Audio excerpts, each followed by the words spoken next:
পরন্ত বিকেলে ক্যামেরার সামনে। কেমন আছো সবাই? আশা করি সবাই অনেক ভালো আছো। আজ আমাদের মাঠের কিছু জিনিস দেখাবো আপনাদের। আমাদের এদিকে বৃষ্টি নামে না অনেক দিন, মাঠের পরিবেশ অনেক খারাপ।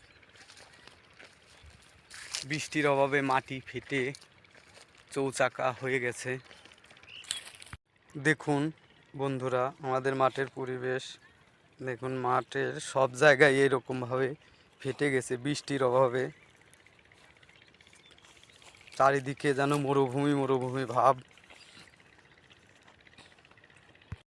জীবনের প্রথম ক্যামেরার সামনে, ভুল ত্রুটি হলে ক্ষমা করে দিও। আর অবশ্যই আমার এই নতুন চ্যানেলটি সবাই সাবস্ক্রাইব করে দিও।